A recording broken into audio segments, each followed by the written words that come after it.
What's up mga homies? So, ito project natin ngayon, Honda Jazz. So, ang pinakabit ni Sir is exhaust system. So, kinabitan natin siya ng Jace Racing na muffler kasi nakita ni Sir to sa page, nagandahan siya. Tapos yung tunog niya, nagandahan na rin si Sir. Kasi ito yung mid-pipe niya. Yan, kung makita nyo dito, may mga flanges tayo. Yan.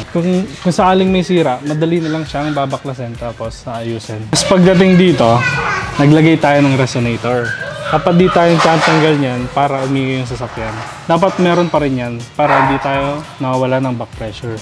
So yan, hanggang dito muna yung pinakabit ni Sir. Kasi may headers na si Sir, so kinabitan na lang natin siya ng exhaust system kasi yung stock pipe niya is medyo manipis, so nahihirapan yung kotse. So yan, pakinggan natin kung ano magiging tunog niya.